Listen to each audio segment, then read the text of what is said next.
ভাওনাক এক সমূহীয়া ৰূপ দি কমিটি ভাওনা নামেৰে এক নতুন পৰম্পৰাৰ পাতনি মেলিলে, যি পৰৱৰ্তী সময়ত এক বিশাল সাংস্কৃতিক আন্দোলনত পৰিণত হ'ল। তেতিয়াৰ পৰা এই ভাওনা উৎসৱ প্ৰতি 3 বছৰৰ মূৰে মূৰে অনুষ্ঠিত হৈ আহিছে।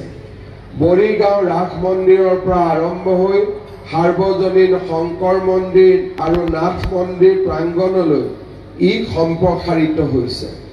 এইবেলি নাথ মন্দিৰ প্ৰাংগণত 15খন খেলে, 13খন ভাওনা আৰু সাৰ্বজনীন শংকৰ মন্দিৰ প্ৰাংগণত 10খন খেলে, 10খন ভাওনা আৰু ৰাস মন্দিৰত 2খন খেলে, 1খন ভাওনা প্ৰদৰ্শন কৰিব বুলি জানি মই সঁচাকৈ আনন্দিত হৈছোঁ।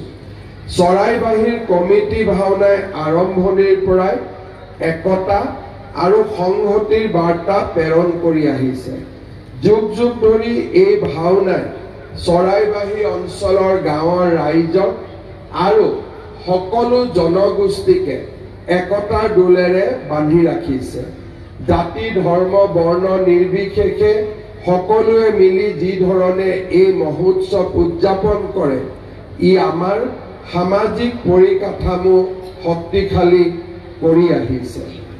মহাপুৰুষ শ্ৰীমন্ত শংকৰদেৱ অসমৰ ইতিহাসৰ এছোৱা প্ৰত্যাহ্বানপূৰ্ণ সময়ত ধৰ্মৰ আধাৰত সাংস্কৃতিক মাধ্যমেৰে বৃহত্তৰ অসমীয়া সমাজখনক সুসংগঠিত কৰিছিল। সেই সময়ত অসমৰ সমাজ জীৱনত চলি থকা ধৰ্মীয় বিশৃংখলতাৰ কাৰক হিচাপে তেৰাই চিহ্নিত কৰিছিল সৰ্বসাধাৰণৰ মাজত বিৰাজমান সাংস্কৃতিক আৰু বৌদ্ধিক জ্ঞানৰ অভাৱ। তেৰাই এই অভাৱ পূৰণ কৰিবলৈ প্ৰয়াস কৰিছিল আৰু তাৰ বাবে বাছি লৈছিল সংস্কৃতিৰ পথ। গুৰুজনাৰ এই প্ৰচেষ্টাত উদ্ভাৱন আৰু ব্যৱহাৰ কৰা একাধিক কলা মাধ্যমৰ ভিতৰত অংকীয়া নাট ভাওনা আছিল অন্যতম গুৰুত্বপূৰ্ণ। মহাপুৰুষগৰাকীৰ অংকীয়া নাট ৰচনাৰ মূল লক্ষ্য আছিল একশৰণ ভক্তি ধৰ্মৰ প্ৰচাৰ।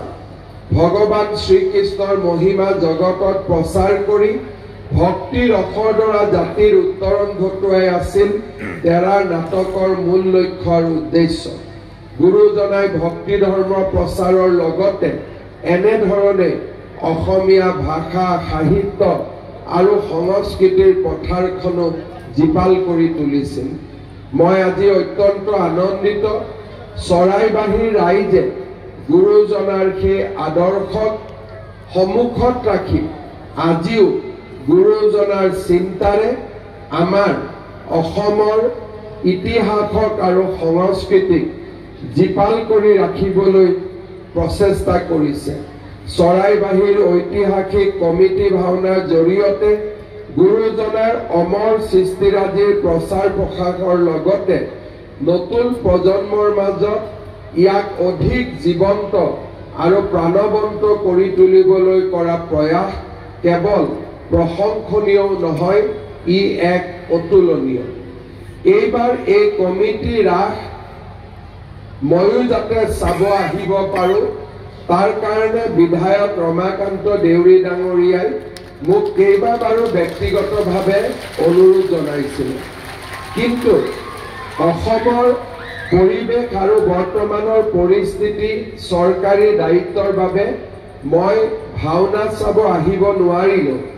আজি মই 2খন কমিটি ভাওনা স্থলীলৈ আহি ৰাইজৰ আশীৰ্বাদ বিচাৰিছোঁ আৰু আপোনালোকৰ চিন্তাধাৰা আৰু যি মহাপুৰুষগৰাকীৰ দৰ্শনক নতুন প্ৰজন্মৰ মাজত জীয়াই ৰাখিবলৈ 168 বছৰৰ যি প্ৰচেষ্টা, তাক মই শলাগ লৈছোঁ।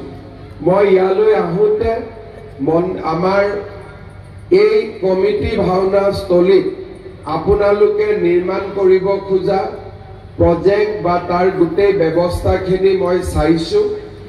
আগৰবাৰো চৰাইবাহীত আহোঁতে যি ধৰণে পাৰোঁ মই কিছু কৰাৰ বাবে চেষ্টা কৰিছিলোঁ আৰু এইবাৰো এই প্ৰজেক্টটো কেনেকৈ বাস্তৱত ৰূপায়িত হ'ব লাগে মোক এখন স্মাৰক পত্ৰ দিছে মই নিশ্চিতভাৱে আপোনালোকক সহায় কৰিম ভাওনা পাৰ হৈ যাওক এদিন মই আপোনালোকক গুৱাহাটীলৈ নিমন্ত্ৰণ কৰিম আৰু আলাপ আলোচনা কৰি আপোনালোকক মই যিমান পাৰো সহায় কৰিম যাতে আপোনালোকৰ সপোন বাস্তৱত ৰূপায়িত হ'ব পাৰে মই পুনৰ এবাৰ আমাৰ ৰাইজক ধন্যবাদ আৰু অভিনন্দন জনাইছো আৰু আপোনালোকে যেন অসমৰ মংগলৰ বাবে শান্তিৰ বাবে আৰু বিকাশৰ বাবে ভাওনাৰ জৰিয়তে তেৰাক আৰু নেদেখাজনক প্ৰাৰ্থনা কৰে তাকে অনুৰোধ জনাই মই মোৰ বক্তব্যৰ সামৰণি মাৰিছো জয় হিন্দ